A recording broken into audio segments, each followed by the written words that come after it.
We'll begin episode 1 for season 3 in just a minute with a two-part story. And oh, we're about to meet the singers a little bit later. So the story begins in Eric's upstairs office.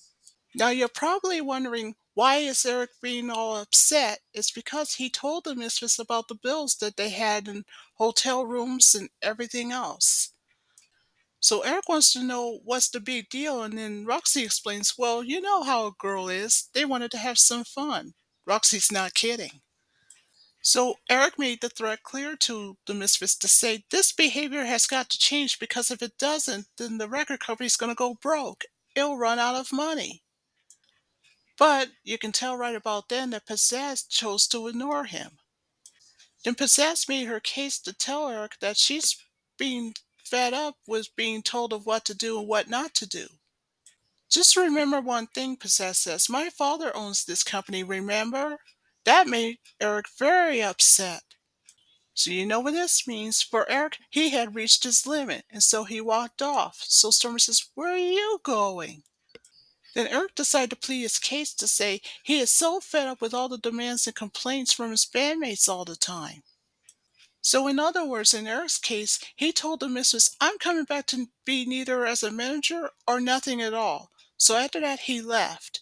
So meanwhile, in Harvey's office, Eric decided to discuss the situation with Harvey.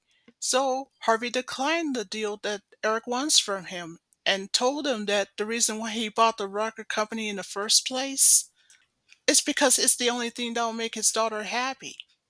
So Eric asked Harvey to make a choice, either to make his daughter happy or have a record company. And he said, and I quote, I'm sure there's no way you can have both at the same time.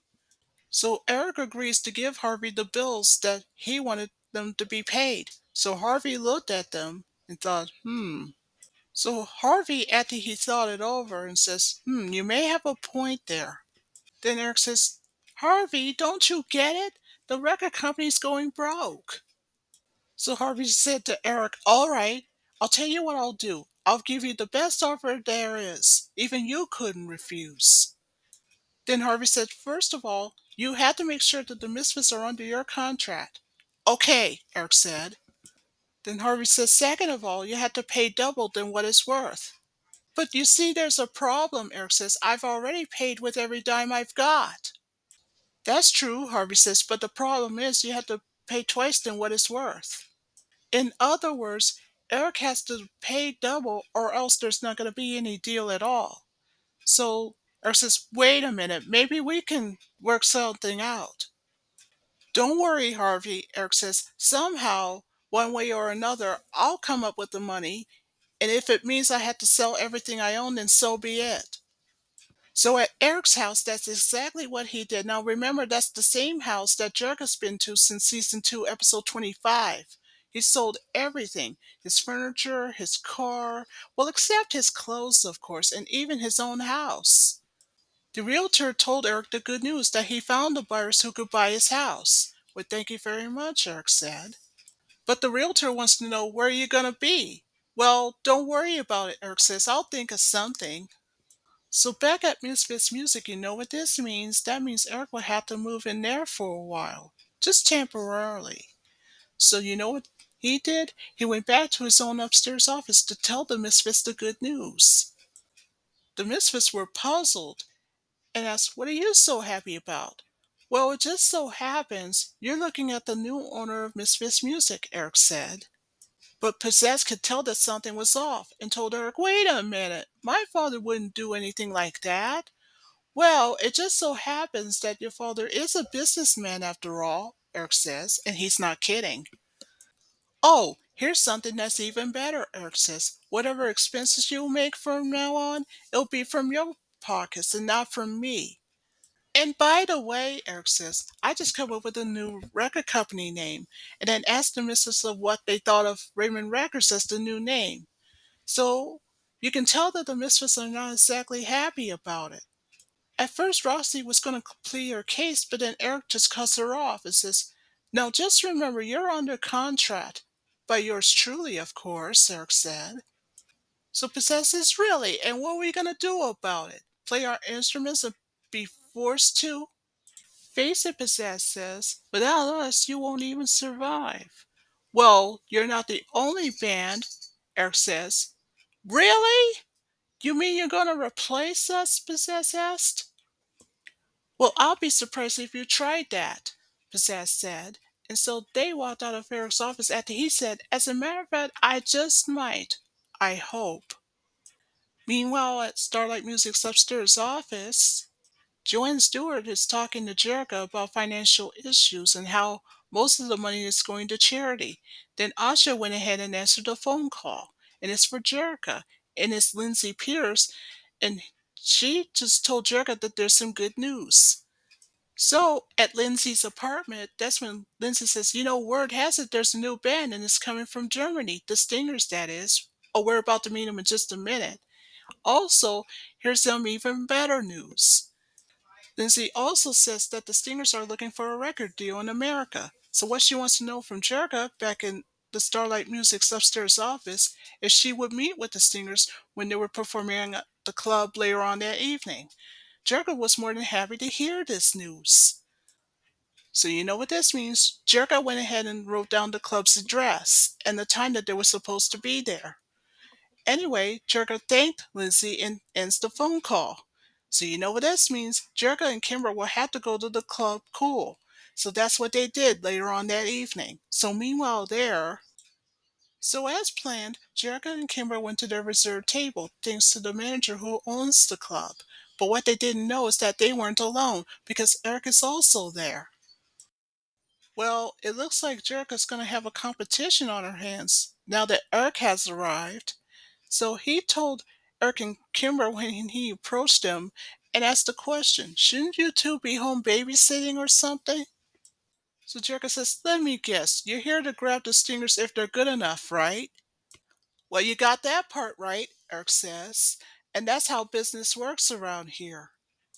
By the way, Eric says, a word of advice, just stay out of my way. And Jerrica says, really? And let a creep like you ruin their career?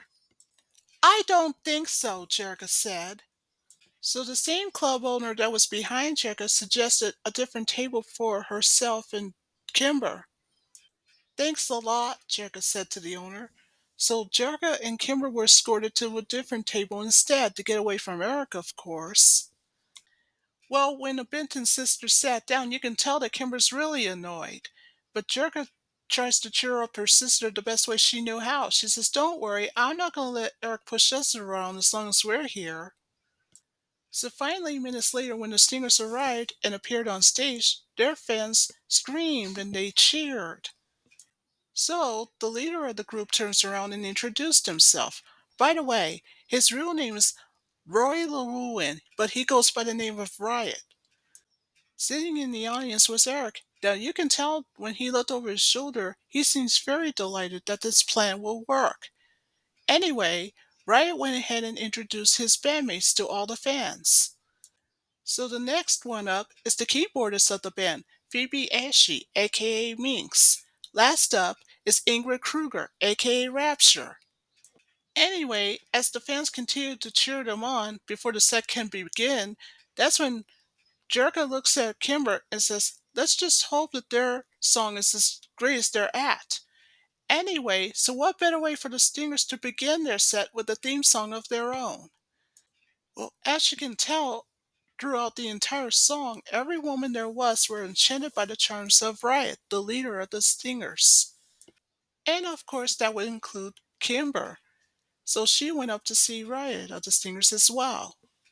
So after the song came to an end, every female fan went up to Riot, the leader of the Stingers. Well, except for Eric, of course, who remained seated. Anyway, the club's bouncers tries to calm down the fans. Then, minutes later, the owner of the club went up the stage to tell Riot, the leader of the Stingers, you gotta calm down the crowd before this place gets torn apart. So, that's what Riot did. He calms down the crowd and told everybody to sit down to where they were, and so they did. When Jerrica and her sister Kimber saw what had happened, they couldn't believe it. They find it really weird. Even Eric himself couldn't believe it, but he seems impressed. But then suddenly, when Jerrica saw her coming up the stage to meet up with the Stingers, she told her sister, I gotta do something about this, and catches up with Eric. So Eric looks at Jerrica and says, don't try to muscle me on this. And what did Eric do as a final insult? He elbows Jerrica in the arm. So Eric went up the stage and introduced himself to Riot, the leader of the Stingers, and handed him his business card. So Eric told Riot, I'll tell you what I'll do. If you make a deal with me and then sign up with me. But before Eric could finish his sentence, Jerrica decided to introduce herself to Riot. And she's with Starlight Music. And she told Riot that she has a deal that's even better. She says, if you sign up with Starlight Music, I can get you a better deal that's more honest than that. But, however, Eric interrupted Jerrica and told Riot to say, don't listen to her. She's just an amateur, that's all, Eric said. So, it's Jerrica's turn to make a better suggestion and said, listen, I'll tell you what you'll do. You can investigate both of us. So what Jerrica is saying is that it'll help Riot decide on which record deal he prefers. In the meantime, Minx decides to make a move on Eric. So Riot, however, decided to make a negotiation with both Eric and Jerrica and says, since I've heard and investigated the both of you, so what Riot did is that he suggested for both Eric and Jerrica to bring their business proposals to the hotel where the Stingers are staying at. But then Eric says, wait a minute, there's no way that you can have a business proposal at a hotel. I suggest us something a better suitable location than that, like the Gabor estate. Then Jerrica said, even better, I can have you have a proposal at my place, the Starlight Mansion, she suggested. Soraya agrees with both Eric and Jerrica's suggestion that he also suggested that he should go to the Gabor Mansion first. Then Riot also suggested that he and his bandmates should be having no problem moving in, right after the performance, of course. Well, I don't want to trouble you in any way, Eric said. In fact, I'll do something even better. I'll send a car to pick you up to take you to the Gabor estate sometime tomorrow, Eric suggested. But Jerrica says, wait a minute, I think you're making a mistake. But Riot tries to cheer up Jerrica the best way he knew how. He says, don't worry. I'll give you a solemn word that I'll be more than happy to investigate on both deals. So both he and his bandmates head off. Anyway, Jerrica looks at Eric and says, you can rest assured that this battle isn't over yet. In fact, this is just the beginning. So the next morning at the Gabor estate, it was in the kitchen that Eric explains to the Misfits what had happened that following night at the club. And guess what? The singers are moving in. And of course, Eric has decided to let them move in, the Stingers, that is. You can tell that Possess is not exactly happy. And she says, you did what? How could you? Possess asked. You using my father's mansion for another rock group? How dare you do this? Please, you gotta help me, Eric said, after Jenna had a case to agree with Possess to say that Eric had lost his mind. But Possess refused and says, absolutely not. That's out of the question. Anyway, outside the mansion, just like it's planned, the Stinger had just arrived. Back inside the dining room, that's when Eric says, please, if you don't help me do this, then the Stingers will have to go to Jerrica instead. Well, let them stay there. Possess says, besides, you got what you deserved anyway. When the doorbell rang, Pizzazz went ahead and answered the door, and then she told Eric, for the last time, I'm not going to help you, and that's that. But she soon changes her mind when she opens the door and was face to face with Riot, the leader of the Stingers. So after the Stingers went in, you can tell that Pizzazz was very enchanted by Riot, the leader of the Stingers. So Eric says, Pizzazz, meet the Stingers. Now, you were saying? Eric asked. So Riot went first to ask a question. Is this your place? Actually, it's my father's, Pizzazz said. Well, Pizzazz doesn't realize that minutes later her bandmate shows up and they sensed that something was off. Well, At first, that Roxy was going to claim her case in front of Riot, but then Possess cuts her off. And then Possess looked at Riot and says, "Please, allow me to show you to your rooms." And so they head off. So meanwhile, on the second floor, Riot and his bandmates went to the biggest guest room there is. Riot can tell that he's impressed. Then Riot was told by Possess of the Misfits by saying, "We got more guest rooms right here, so feel free to choose whichever room you like." "Will I see you for dinner later?" Riot asked. "Of course," Possess said. And so she heads off downstairs. And so that leaves Riot alone with his bandmates. So Rapture told Riot, "You seem very nice to her."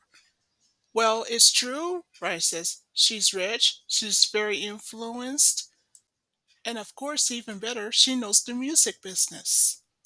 "I think I'll tolerate her as much as I want to, as long as she's useful to us," Riot suggested. So Minx and Rapture agree with Riot and said that's a splendid idea. You always know exactly what you're doing. So meanwhile, at Starlight Music's upstairs office, here you see Jerrica reading the front page of Cool Trash magazine and how the singers hit town since the night before. And you could tell she's not exactly happy about it. Sheena can tell that there was something off with Jerrica and asked what was going on. Well, Jerrica explained to her friends how the singers had hit town since the night before when they arrived at the Club Cool. Now, thanks to that creep Eric Raymond, he has them all buttered up. "Well, that's true," Kimber says, "but don't forget, Riot did promise you on a deal too, as well as Eric's." "Well, that's true," Jerrica says, "because now here comes a bigger problem. The singers have been offered on Jerrica's deal 3 times, and she hasn't heard a word from them. Not a peep. So in Jerrica's case, she knows that Eric's up to something, but the problem is she just can't prove it." Then Rhea told Jerrica, "Worry about it later," because she insists, "Oh, that reminds me, we're being honored at the Rock Hard Cafe later on that evening, and we don't want to be late for it." "Oh my goodness, you're right," Jerrica says. "We gotta get there right now." And so that's what they did. So later back at the Gabor estate, Eric and the Misfits and of course the singers were relaxing at the pool, in the patio area, of course. While Possess was busy pouring lemonade for Riot, the leader of the Stingers, that's when Eric approached the both of them and then told Riot about the previous deal that they were going to discuss earlier that evening. "Of course," Riot said to Eric, because he looked through the contract very carefully. Riot, that is. Then Eric was told by Riot, "Now don't forget, I made a promise to Jerrica that I'll look at her proposal as well, just like Riot did with Eric."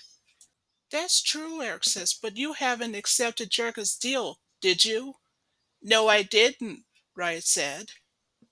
Now Eric can tell that he agrees with Riot, and then pleaded his case to say that Jerrica is indeed an amateur. Even 3 of the Misfits agree with Eric: Roxy, Jetta, and Stormer. So Riot decided to make a suggestion with Possess of the Misfits to say, "I would like to hear from the holograms myself."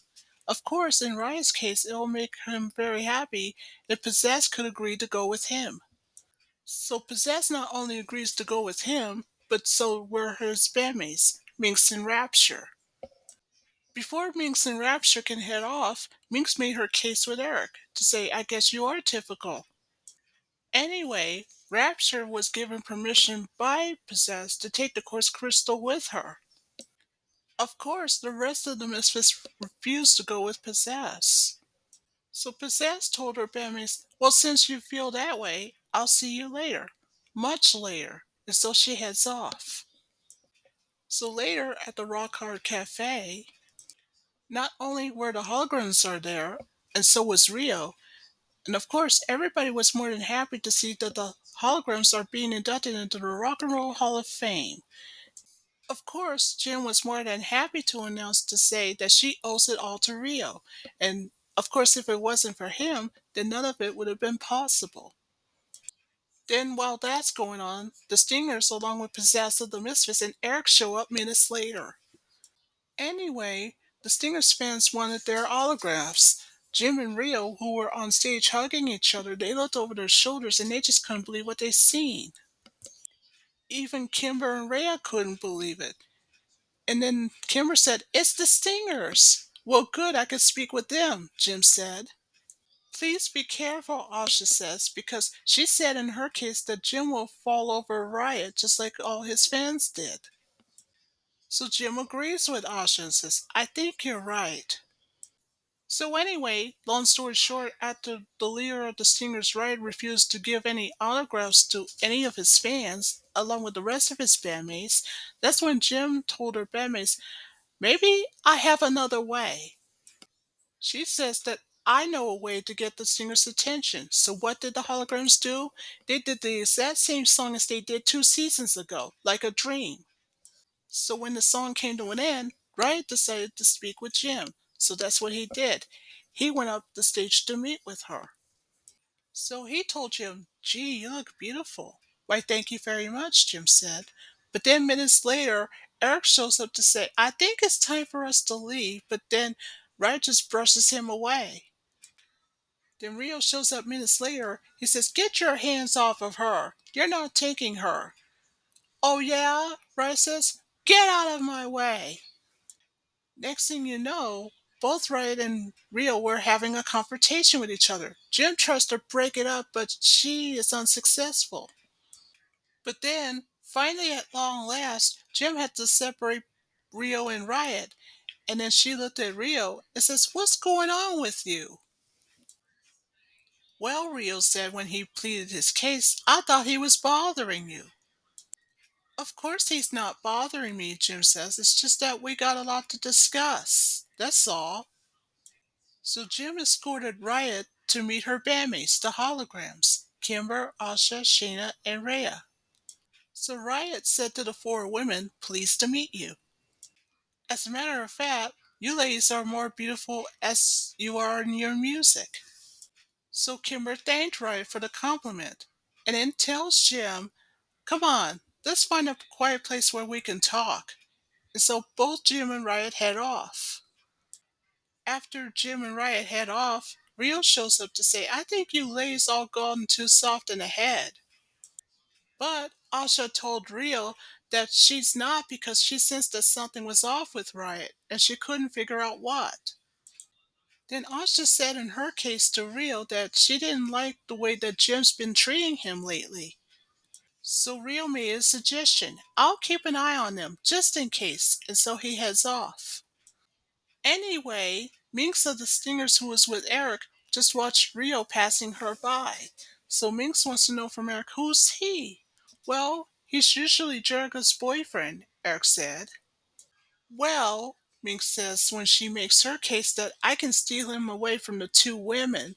"Forget about it," Eric says. "In fact, you don't have a chance." "Well, I'll have anybody that I choose," Minx said, and so she heads off to meet up with Rio. So when Minx of the Stingers met up with Rio, he wanted to know where Jim and Riot went. The first thing that Minx did was to make a compliment from Rio, and Rio appreciates it. So he said, "Excuse me, but I'm looking for someone." Anyway, when Minx tried to make a move on Rio, he refused, and so he walked off. Rapture, meanwhile, does what she knows best, becoming a charlatan and a con artist. So when the lady was asking what's that crystal for, and Rapture tries to claim it belonged to her family and etc., and so the women traded the crystal for the woman's bracelet, which Rapture did. So back with Riot and Jim. Jim, however, pleaded a case with Riot that Jerrica had already made him an offer 3 times. Then Pizzazz the Mistress told Jim, "Get your hands off of Riot." But Riot had to stop her and says, "Your behavior must not be tolerated in any way." So Riot told Pizzazz the Mistress to go back to Gabor Mansion, but she told him that it wasn't fair. So Pizzazz pleaded her case with Riot to say, "You came with me, remember?" Then Riot of the Stinger says, "True, but I can come and go as long as I want." So after the photographers were taking pictures, Pizzazz decides to take matters in her own hands to have a battle with Jim. The first thing that Pizzazz did was to grab the guitar off the wall's display, but the owner of the Hard Rock Cafe wouldn't allow it. Next thing you know, both of the women were fighting with each other. Well, long story short, while there's a food fight going on in the Hard Rock Cafe, Riot and Jim decides to go to the back of the cafe to an alley where they can talk in private. Anyway, Jim goes first to speak in her case to say she's not going to leave her friends like that. So then it's Jim's turn to ask a question. What about Minx and Rapture? They'll be all right, Riot said. In fact, they're used to it. Once things calm down and all.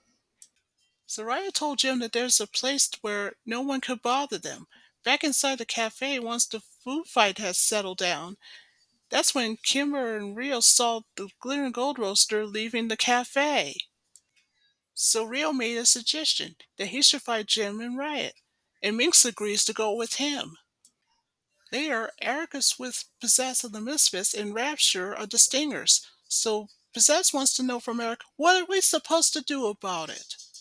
I don't know, Eric says, but I'm sure they'll be back eventually.